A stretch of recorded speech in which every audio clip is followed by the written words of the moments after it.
a block of happiness. Yeah. Oh, what? Damn. Well, that's a good beginning. It's a beginning. Yes. Shall we start? We shall start. Because It's Just a Model, a wonderful conversation with my friend Ron and myself. Hi, I'm Peet. And it's also a podcast. And we have conversations about pretty much anything. Although we tend to focus on not the given topics, if you will. We tend to talk about the interstitium, right? All the things that connect the topics that we talk about. So design, innovation, technology, AI, all kinds of behavior, of course, because we mainly talk about people. Have you noticed that? It's quite interesting because we have like the how do you call it? The stigma of being a tech podcast. Actually, I think I also categorized it as such, but it's not. Where we basically talk about how people look to tech, I guess. Or maybe this is the new tech. This is the new tech. The new tech is wetware. It's people. It's people. AI. It's made of people. It's actually made of people. Damn it. Without joking, I really think this is the gist. Yeah. That in the end, it boils down to people. I think it does. I think specifically because when we introduce technology and stuff like that, we kind of, our perception does way more than the technology can. So for example, when we talk about AI, we now have like this very distinctive blob in our head that produces images and text and stuff like that. But it doesn't really, but it's not. We agreed that we're still finding out what it actually is. So we are finding out. The people are finding out. Yeah, not Silicon Valley. No, not IBM. Well, people. In general. Yeah. What we could perceive as actually also people that have nothing to do with it. I actually like that part. Yeah, so users and non-users. Yeah, like citizens. I don't know. Oh, let me put the goat. Sorry, we have an audio goat and it needs to be straight. So you asked me to start off with this little rant that I had on WhatsApp. Yeah.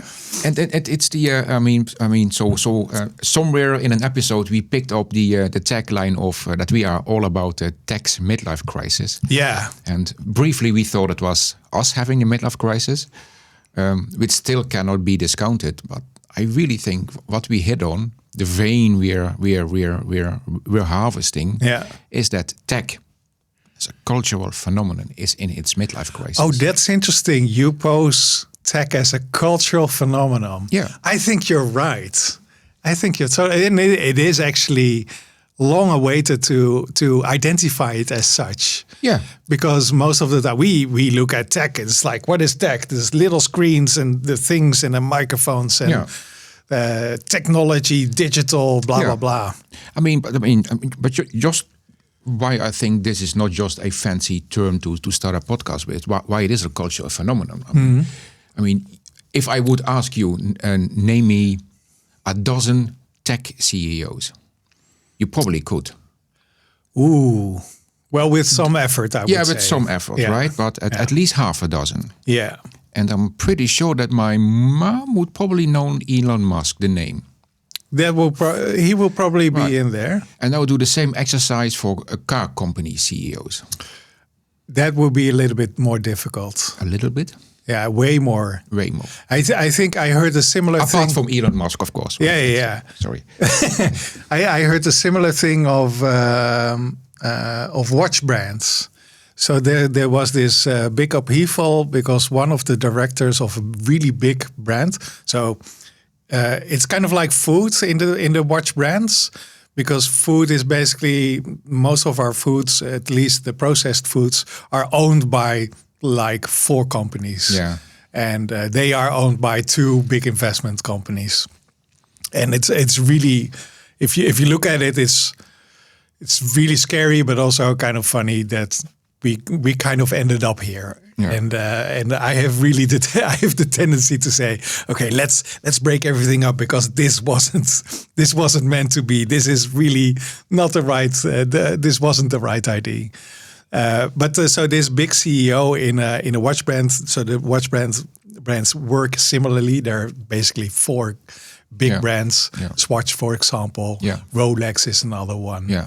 And they own all kinds of sub-brands that seem to be like competition. And this really big director, he misbehaved.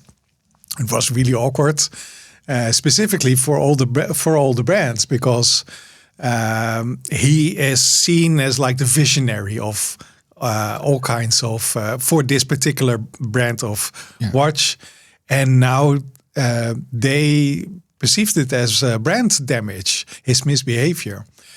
And this was an exception because most of the time, let's say, for example, if this would have happened for Rolex, it wouldn't be a problem at all because nobody knows who the director of Rolex is.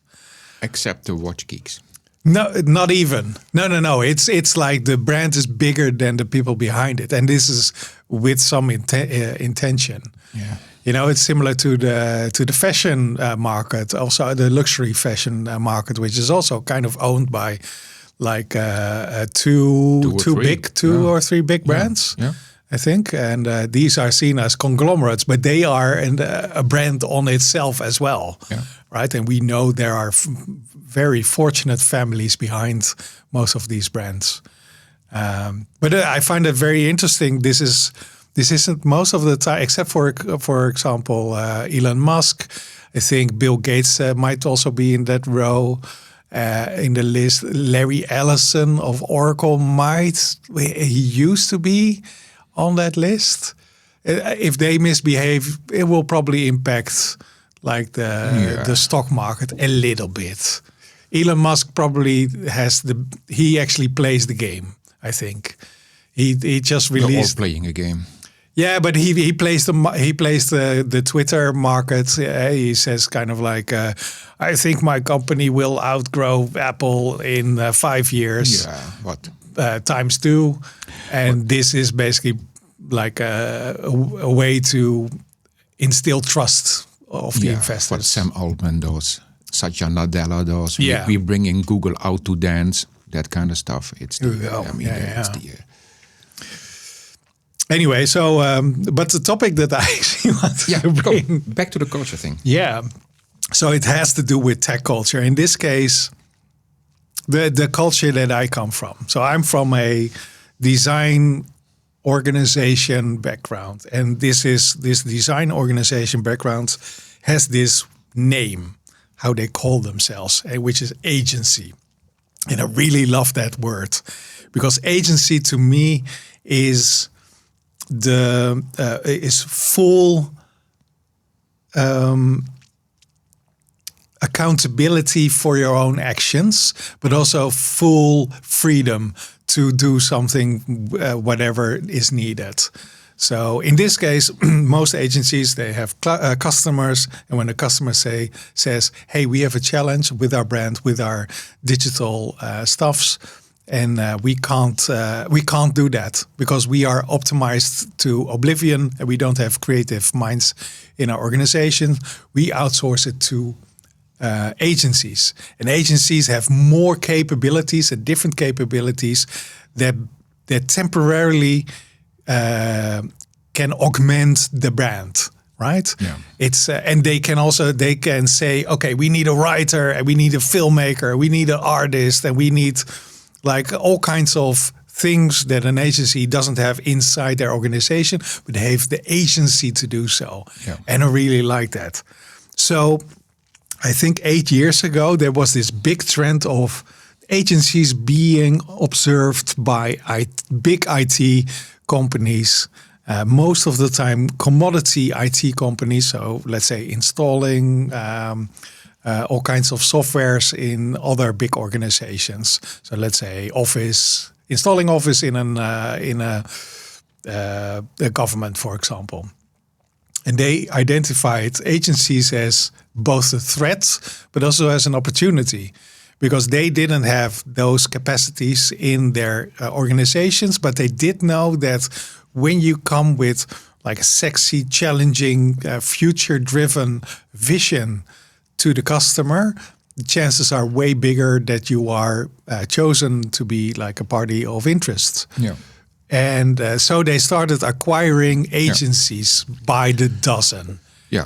And now we are here, 2024, and basically the entire market of agencies has been emptied out entirely. There are no independent agencies of note, at least in the Dutch market, as far as I can see. Yeah. There might be one or two exceptions, and they are probably wonderful, but most of them are either have a big investor or have have been acquired by a big IT organization. So why is this important?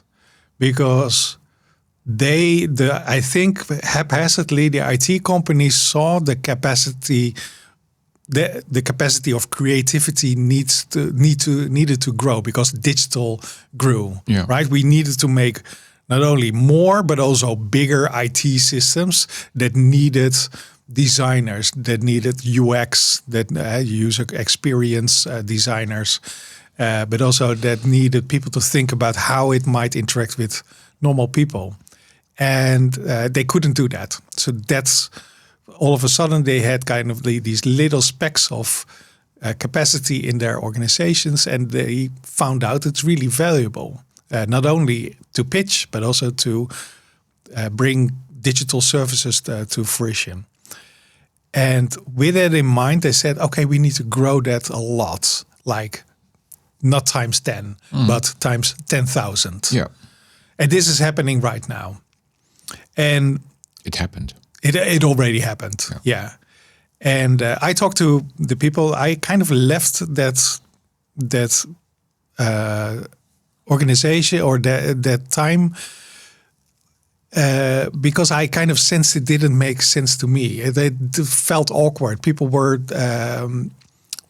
saying, could you do less creative work? Could you focus on building rather than finding out what needs to be made? Could you do less research and more making, basically? And so that's why I left. And I think that's kind of like the seesaw moment that also the industry changed. So agencies went from basically making sense of what the internet was and should be, from, let's say, the late 80s until 8 years ago. So the aughts, I would guess, the late aughts. And creativity was very necessary because you needed to solve problems that appeared right in front of you. So let's say Web 2.0 basically took the intrinsic need of people to interact with organizations at scale and do it, in this case, digitally. Right. Yeah. And you needed not only technology, but you needed creativity so people could use it. I mean, the founders of Instagram have a design background. The founders of Airbnb have a design background. Yes. So, yeah. Yeah. And so, but it's not just the superficial stuff. It's really how things work. And I actually like that period of time because design people and technology people, I was a technology person in those days, they melded together. They needed to work together for things to progress and for them to maintain a livelihood. And in the late aughts, this changed massively with the acquisition of all kinds of digital agencies.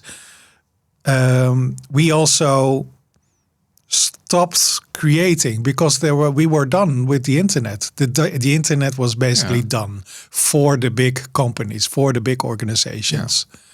And so all the capacity, the people in there, in those, let's say, the agencies or what's left of the agencies, they kind of, their capacity wasn't appealed to anymore. So they didn't need to be creative. They needed to agile. They needed to scrum. They needed to build. They needed to answer to business needs rather than user needs, for example. Yeah. So kind of flipped upside down, and the need for capacity also grew by a lot. So let's say if you would have like high quality agencies, these were kind of diluted with a lot of very nice people with average capacity, but with average capacity, you wouldn't make it in a design agency of the past. But with the new view, with the new seesaw moment, you're basically the things that you can do, the creativity part, isn't that important anymore. And being able to just build and make and produce, that's really important. And reproduce, right? Basically looking at a image and repainting it by numbers. Yeah.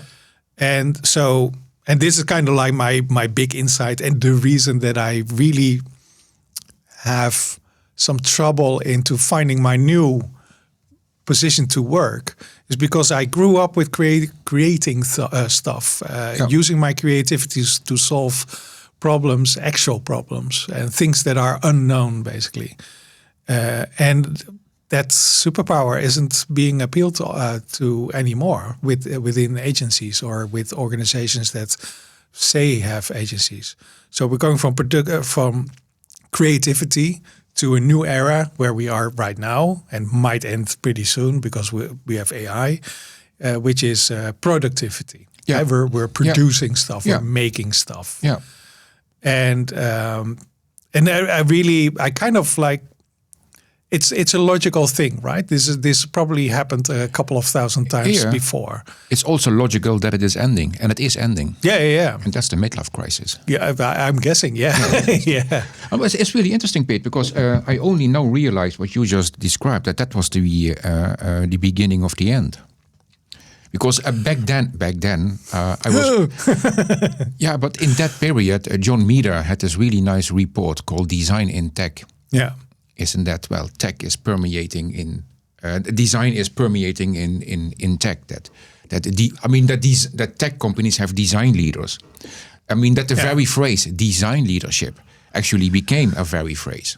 Yeah, right. And if you have leaders in a specific function, then you're probably not there yet. No, indeed. but I can remember Capital One acquiring Adaptive Path. Oh yeah, remember Adaptive Path? Yeah. They're gone now from the internet. You actually have to go to the Wayback Machine to see any. Oh really? Yeah.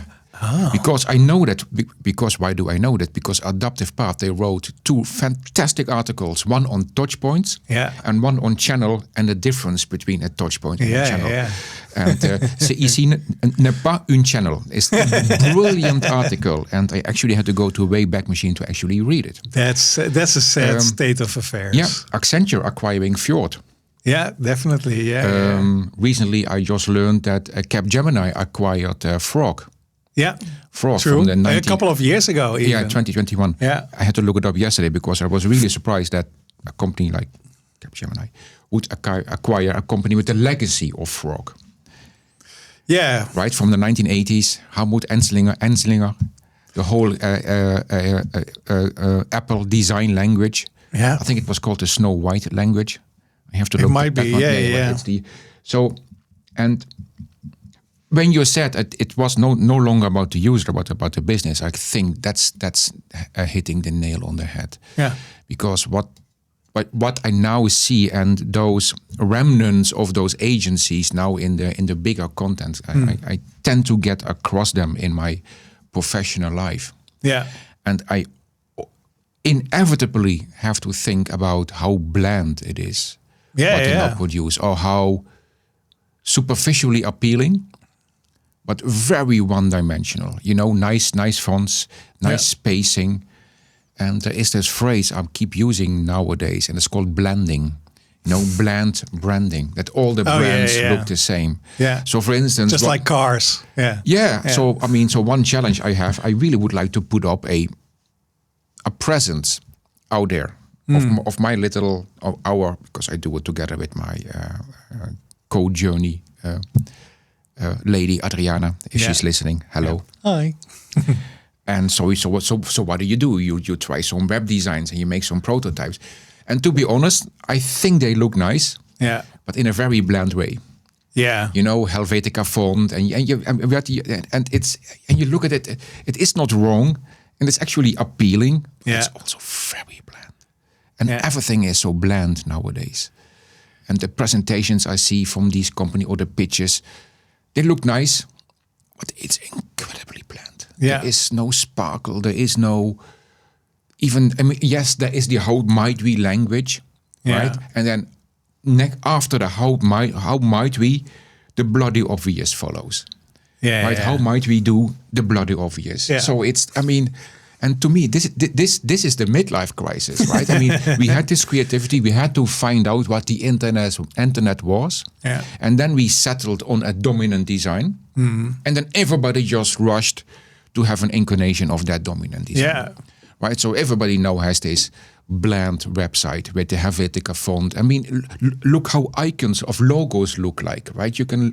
It's literally pigment, not literally. It's painting by numbers, right? Yeah, I mean, it's indeed. it's the colors, it's the shape, it's the even the end of the line. Yeah, even Sorry. once a year you have like a month where everybody uses rainbows, which is weird, by the way. Why would you have 1 month? Do it all the way or don't, please. Yeah. And by the way, probably when you do it all the way, it gets bland as well. Yeah. Right? If everybody does it really stick out? Yeah. Yeah. So everything looks nice and everything is miserable. It's at the same time, right? And it's an aesthetic. It is. Yeah, and it's milled to death. Yeah. It's done. I keep saying that, and but I'm so convinced we're done with what this ever was, right? I mean, and we're going to have a name for this period in 10 years' time, and 15 years' time, 20 years' time. It's just like the 80s where no good music, so to speak, no good music was made. I'm sorry, 80s was the best music ever. So some people say the 80s was a musical bland period. I just drove up here listening to the 80s channel.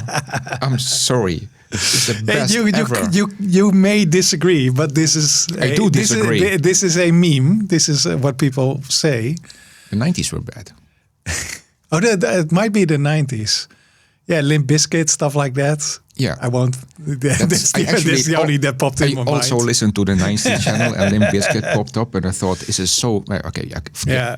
But I think it's both an aesthetic, but it's also a performative. So the people that are presenting those bland presentations that at the surface look great, I mean, they're recreating things that inspire them with their sad little lives and not the capacity to actually say, okay, this is interesting, but why is it interesting, and how can I make something that in a similar way is interesting but not looking the same? Yeah, and of course, when I say it's the end, right? It also means there's something next. Yes, right? I hope so. I know, Peet, I know for a fact. And especially so AI, and the reason why I keep coming back to AI, it's on one hand it's almost peak digital, right? So everything what's midlife crisis about that midlife crisis is in AI, and at the same time I just know it's what's coming next. Can I give you an example? Sure. I listened to a podcast recently. Of course I do. It's it was about Anthropic. Anthropic is one of the leading LLM providers at the level of GPT and Gemini. So Anthropic have Claude 3, and the Opus version of Claude 3 is really good. Is that a text thing or it's a text thing? Yeah, right, it's a large language model and it generates text. Right. And this was a podcast about a lady in the Anthropic team with a education in philosophy, and the whole narrative was about how they designed the personality of Claude. Yeah, I'm gonna pause here. How they designed the personality of a chatbot. That's designed, Peet. Odd. That's fantastic. It's not odd, it's fantastic. Or it's fantastically odd. Or oddly fantastic. I mean, but honest, but it is a design exercise. Yeah. And it is. And it is a design exercise. And if you look, and I should have looked it up before I came here, but the system prompt of Claude is public. Yeah. So the system prompt is whatever you ask the chatbot, the system prompt is injected too. It's almost like the context or the preamble of anything you're going to ask. And it's a couple of sentences. And if you read those couple of sentences, it's not programming. It's not a programming language. Right. It could be the first paragraph of a novel. Right. You know, like Moby Dick, Call Me Ishmael. Yeah. The first paragraph of Catcher in the Rye, which is fantastic. But it's honestly, it's that level of opening. Right. It's prose. And it's literal. And that basically sets down the world that you step into. Yes. Because it's, you say the personality, but it's more than that. It's the world. It's the reality you ask things within. Yeah, but or the other way around is this: you're chatting with this person, but this person chats to everyone. Right. So this is almost like a global citizen. I mean, let's face it: you and I, Peet, we chat to a certain type of people. You know, the people we have to chat to because they're called colleagues. Yep. And our friends and family, and right. So it's the. But this is a chatbot that actually gets to talk pretty much to potentially each of the 5 billion people connected to the internet. Yeah. So this is a global citizen, right? I mean, so how do you deal as a global citizen in dealing with all these variation in mankind and culture? Yeah. Well, you not by sucking up, not by saying, "Oh yes, you're right." Yeah. Right. You do that by listening authentically and sometimes politely disagreeing.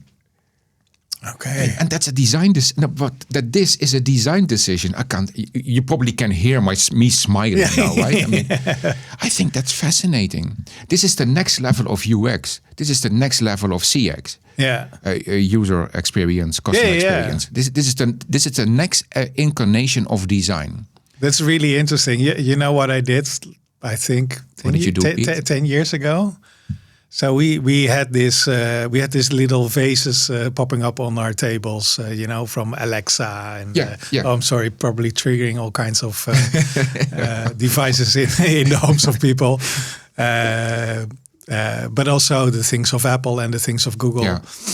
And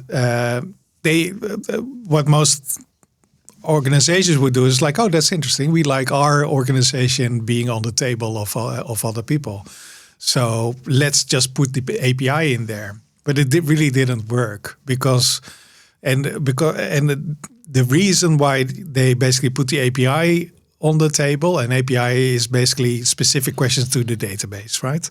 Give me location, give me holidays within this price range, with these destinations in the sunshine, stuff like that. A programmable interface, an interface you can program against. Exactly. And programming is basically asking questions in a specific way. Yeah.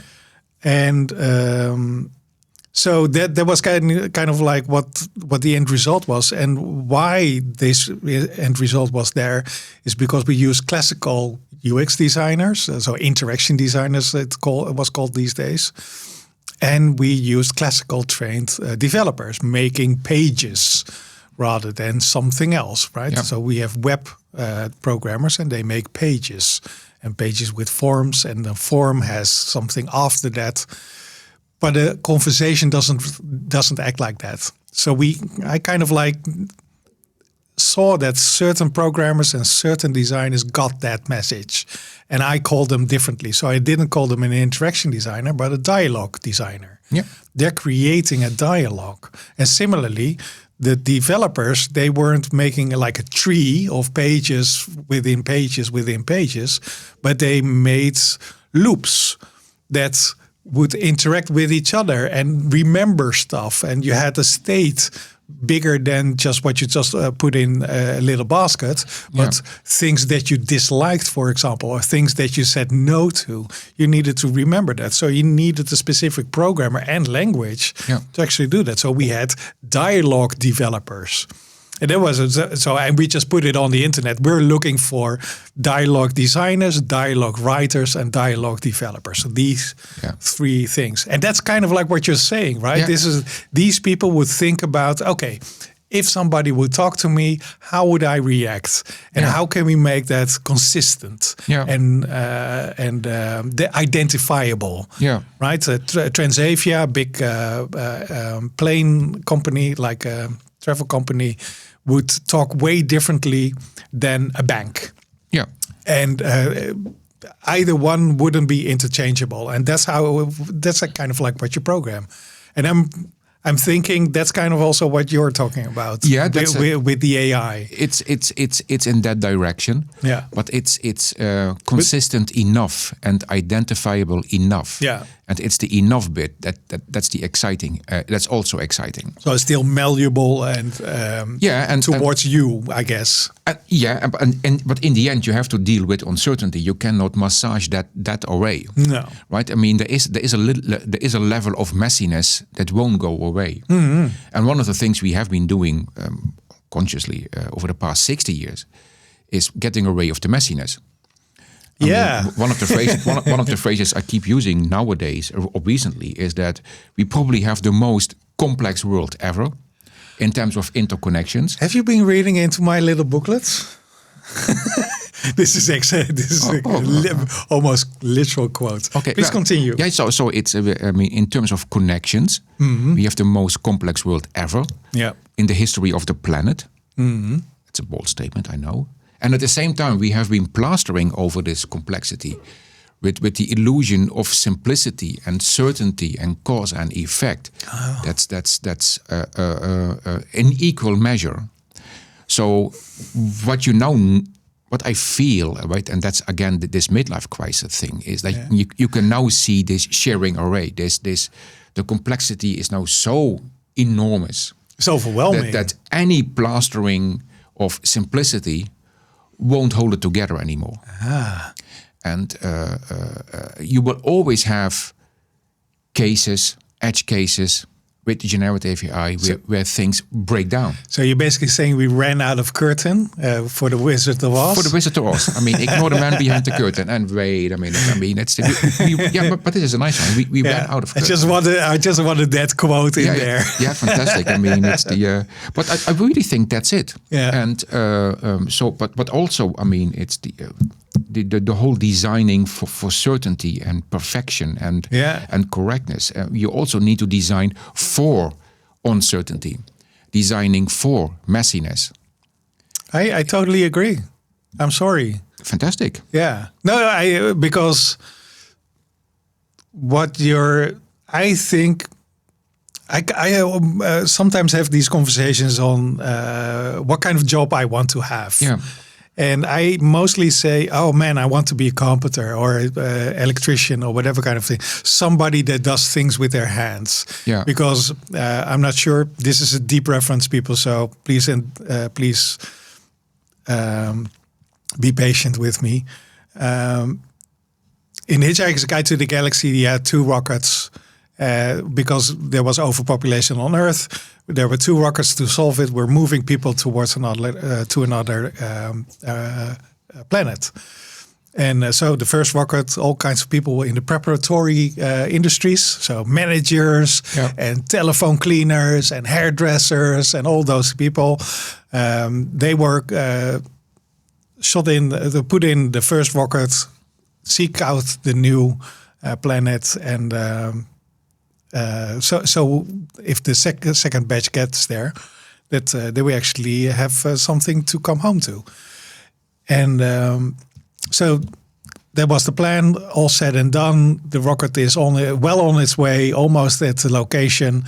The people get out of their stasis and they were visited by somebody, just like visitors coming from another rocket.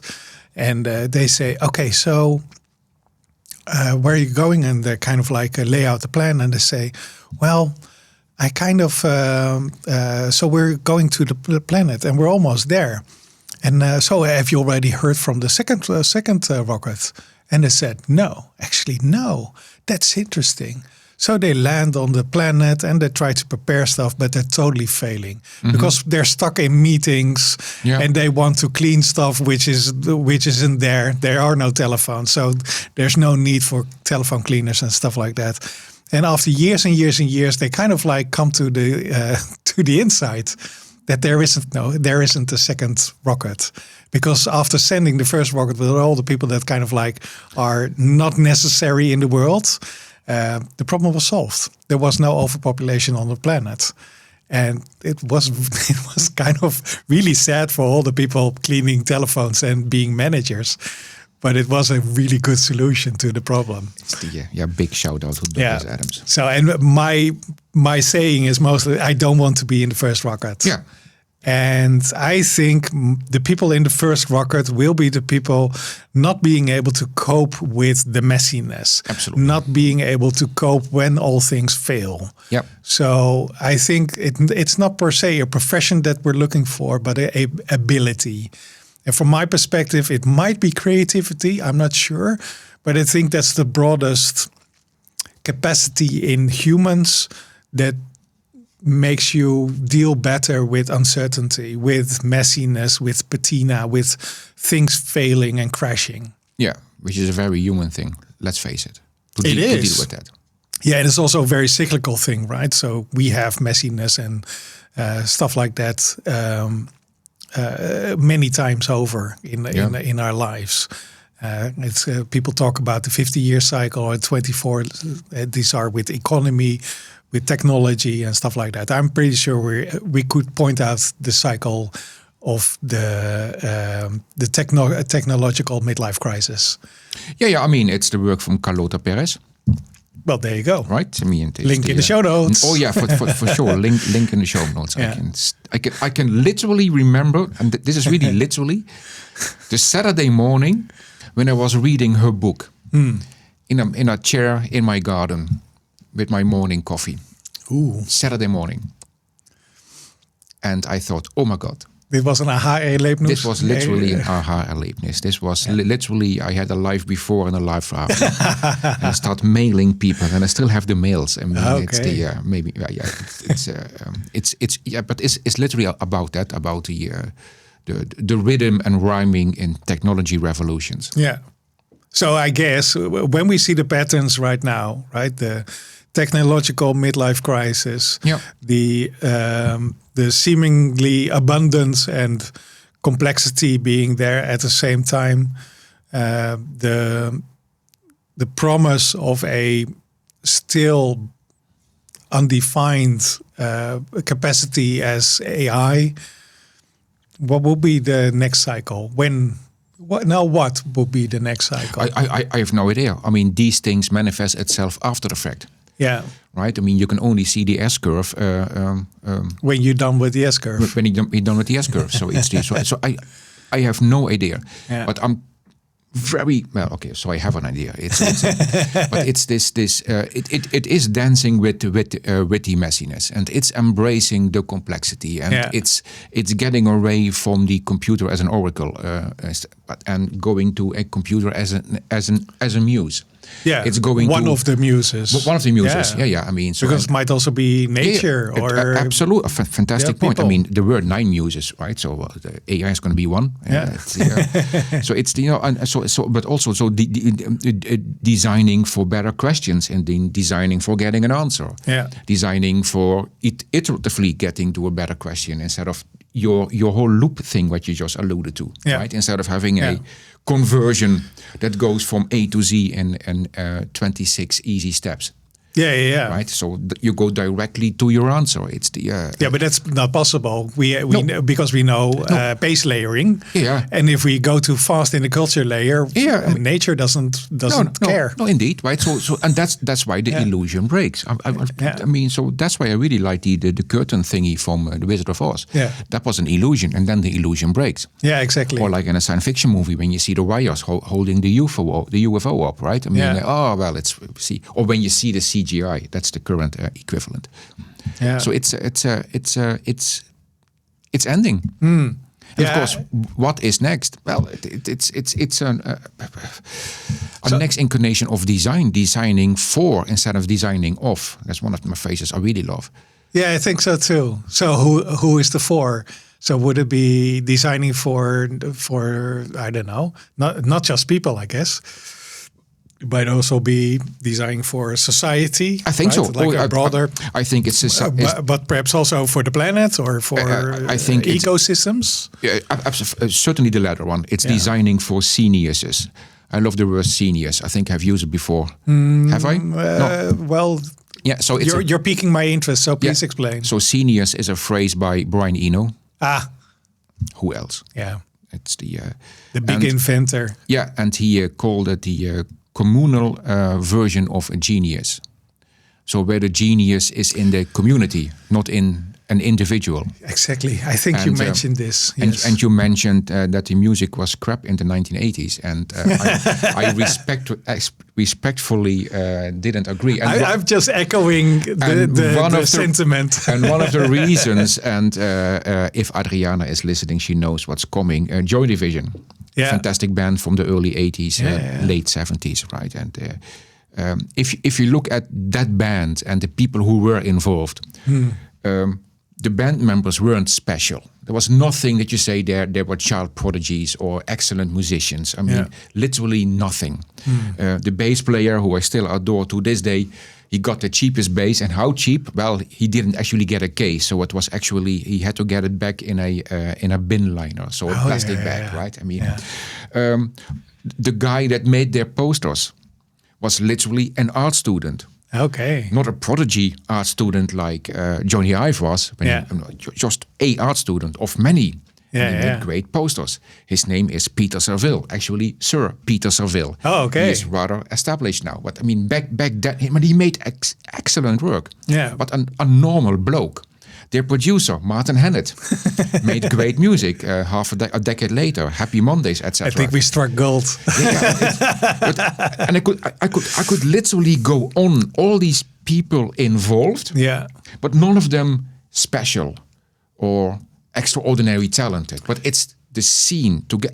Another one, Anton Corbijn. Ever heard of him? Yeah, the big photographer. Now. Back then, he couldn't get hired for photography school because he wasn't talented enough. Oh, yeah. And he actually went to the UK to be part of that scene. And he made some fantastic photos of Joy Division in their early days. One of them is on top of a bridge. And he has a great eye. Yeah. But all these people, now we look at them and say, fantastic people, creative, big photographer. Back then, the bigness was the scene, not the people. Yeah. So this is ordinary people doing extraordinary things and designing for that setup. That's what I'm so fascinated about. And I obnoxiously wish to believe in this. Well, yeah, I mean, believing is probably also making and asking, right? It's because we need to prepare for this. And I in particular, I really think that we need to either prepare to fail, right? Prepare to work with it, or prepare to crumble. Yeah, and it might be both. Prepare to not know. Yeah. That's how I articulate it. Yeah, exactly. So if you look the people I hire in my team, if I have hiring capability, but also hire as just attract and I don't look for expertise. No. I don't look for a certain job requirement in that sense. I look for people that can deal with, I don't know yet. Yeah, exactly. Yeah. Let's dance with it. Curious people. Curious people. Yeah. That are, but also able to say, I don't know. Yeah. That are able to say, I'm a bit scared. Yeah. I have to present on this and I'm a bit scared. Yeah. That's lovely. That is lovely, and I think that's the superpower going forward. I don't know. I'm a bit scared in not knowing. Yeah, because still gonna push forward anyways, right? Right. Yeah, because outlining that scaredness or laying bare that emotion probably will also. It will also. It talks about the carefulness of such a person, right? Somebody that's aware that things might break. Yeah. Somebody that's aware that some things might be damaging to others. Yeah. I really like that sentiment. Yeah. Unintentionally, right? Yeah. Because if you don't know things, you also don't know what the effect is going to be. Exactly. So there is a bit of... But having that feeling is a gut feeling, right? It's the same feeling you have when you really succeed and you're kind of surprised that you did. And that's the wonderful surprise I try to aim for each and every time. And the only thing I tend to do is I kind of like call it maximizing your luck. is trying a lot of times, trying a lot to doing this. It's this podcast actually. Yeah, indeed. This podcast is it's not even nearly perfect. Not in my mind, at least. The conversation is very nice, but I'd like to make it more showy and have more clips and all kinds of other things. I'm gonna push back on that one, but you know. And but it's a collaboration, right? It is. And I really think that's the most important thing. Yeah. And having that gut feeling that it can be better, and it should be better. Yeah, and that's why I said I'm gonna obnoxiously believe this. And the reason why I say that, because I want to obnoxiously believe this is going to be real. Yeah. So that's my interpretation of gut feeling. I just want to believe that I know this. Right? Yeah, it can become an easy fix. I know, but that's what propels you forward. Yeah. And what you call increasing your luck, I call increasing my surface area. Right. So the more area, I mean, the more chance there is you actually hit something. Yeah, exactly. And that's indeed is the whole purpose of this podcast. That's the reason why I accept invites for coffee with people I don't know yet. Yeah, indeed. And don't ask what I'm going to talk about. I mean, the invite is good enough. Yeah. So if you would like to extend the invite, it's fun. Yeah, same for me. Please do. Yeah. It's making little. It's the Bob Ross effect, basically. It's making little accidents happen. You know, it's the little accidents. Yeah, but I mean, I totally sympathize, because in how do you articulate what this is?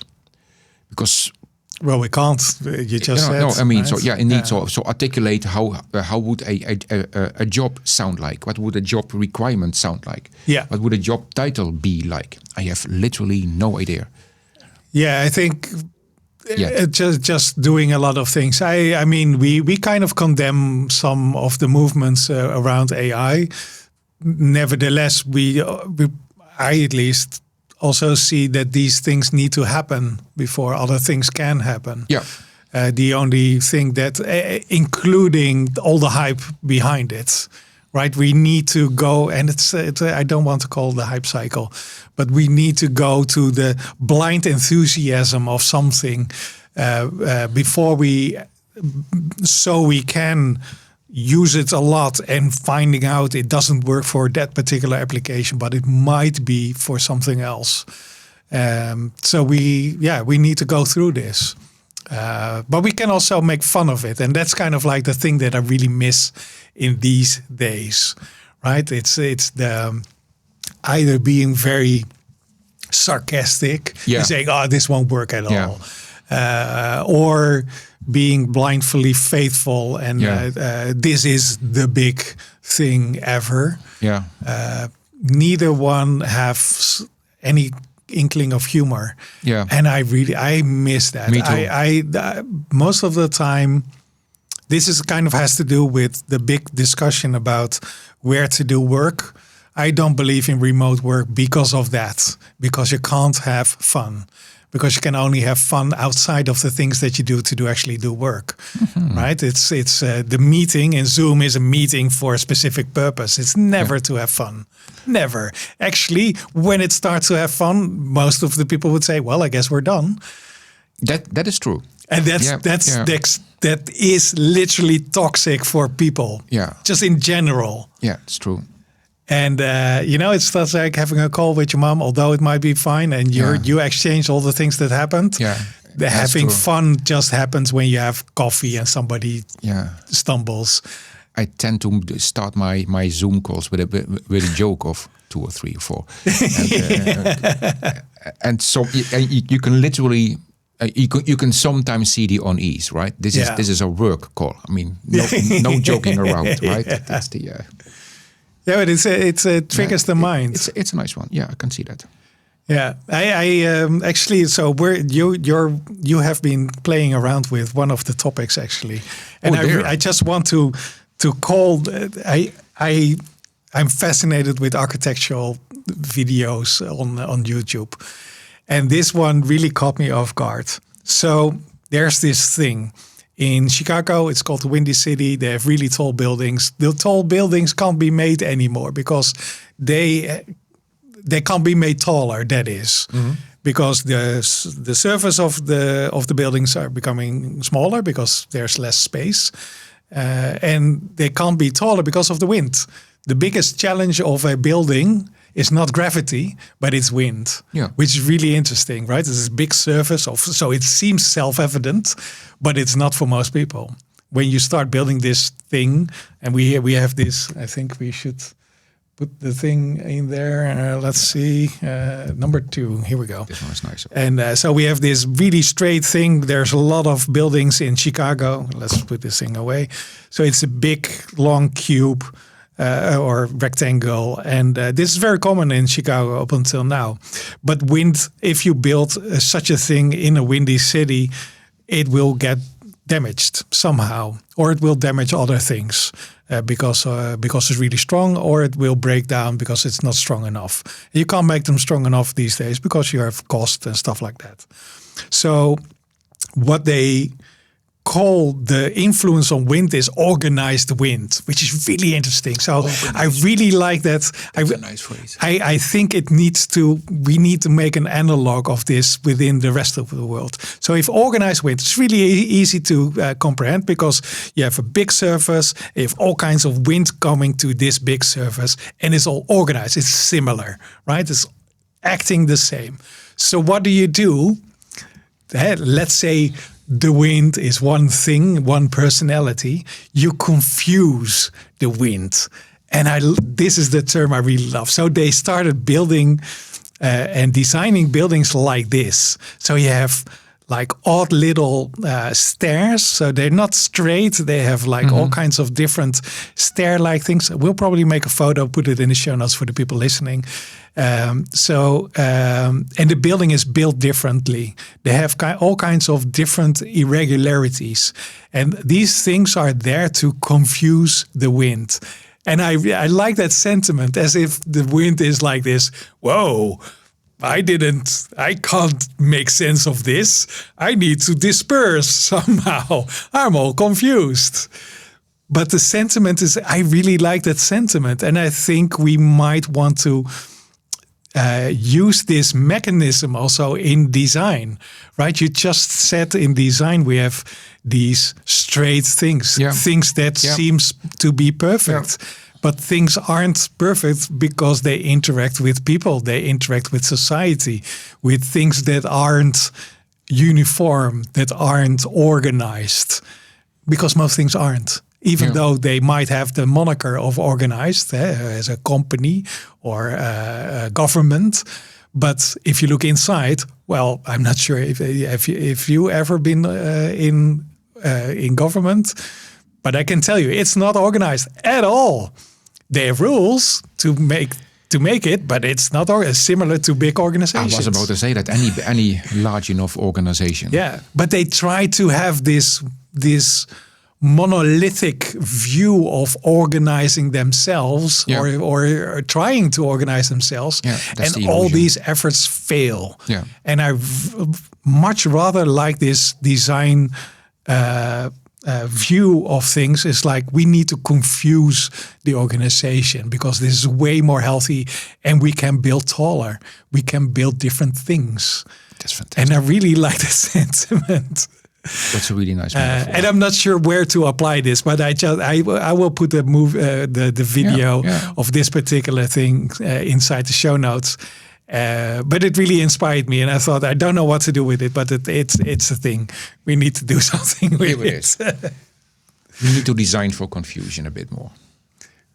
We need to design confusion. We need to design confusion. It's actually what you said. You said, okay, we need to prepare for chaos, or we need to prepare. I think we need to design itself. So not wait until it happens or be ready to deal with it, but actually make it. Yeah, but trigger it. Or that's what I meant with the design for, right? That you design for the condition that this happens. Yeah, and I would say make it happen. Yeah. Deliberately.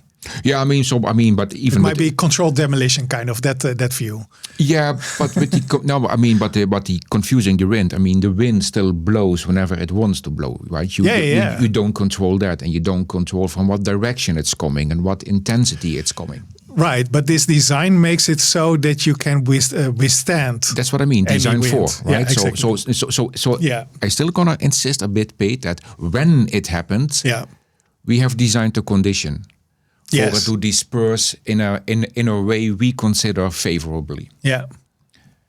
So it's But I say,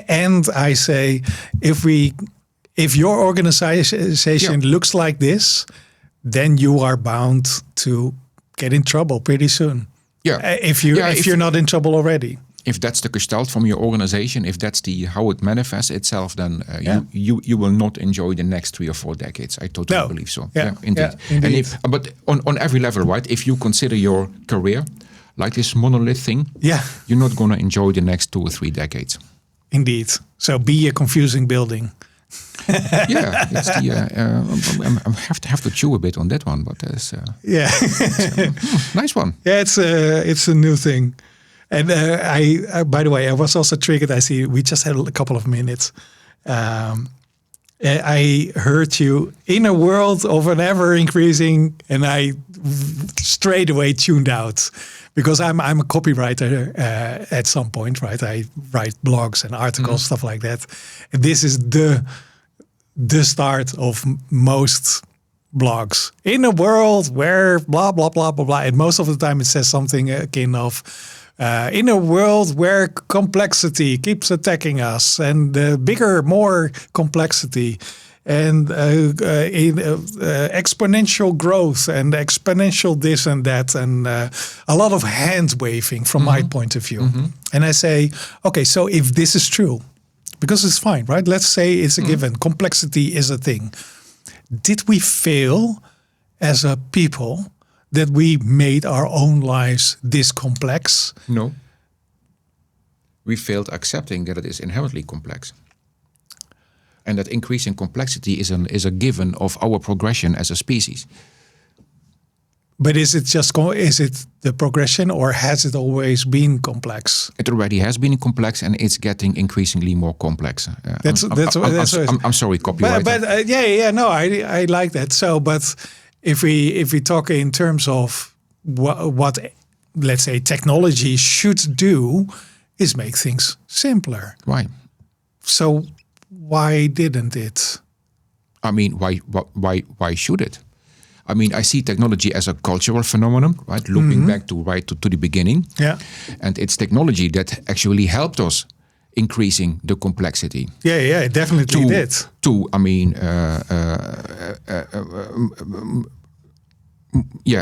To actually benefit of us as a species. I mean, we know 7 billion people on this planet. I mean, technology helped us escape the Malthusian trap. Right, so I mean, you probably know those graphs, right? For thousands of years, if you actually look at a global GDP or global well-being, it was this horizontal line, and then from the 1800s, it goes hockey stick like upwards. So for the greater good, complexity has done good for us. Complexity is a source. I mean, it's how we have organized our ever increasing societies. Absolutely. But shouldn't technology make more? Let's say in the Wizard of Oz tendency, should make more curtains. That's how we have been applying it. But I actually think it shouldn't be. It's not. I mean, technology isn't inherently there to plaster over the complexity. No. Maybe temporarily. Yeah. But as a spin-off, it always will increase complexity. And there is a definition of complexity I really like. So a system is complex, and when it is both differentiated and integrated. So when you have all individual parts acting on their own, and they are integrating in this one bigger whole. Right. So they're also part. So there's agency within boundaries, I would say, Sure. like a society. Yeah. You're a member of kind of like a set of rules where you can operate within. Yeah. But society as a whole is also a system where you and what are. we have been plastering over is the differentiation, is the uniqueness and the agency of the individual parts. Yeah. Right. There is this great book. Probably have mentioned it several times. Seeing Like a State. Which is really about that one. You kind of skipped over it, but I think that's a really interesting insight. Oh well. So that's so. In the next episode, tune in to hear Ron say. Yeah, definitely. I really like that sentiment. We should definitely discover that. We're going to that one. Yeah, we're going to do that one. I'm not sure what the title is of the next one. I think it's really silly. By the way, this is the 10th one. I was about to say that. Yeah, we have more episodes than the Star Wars canon. Yes, finally.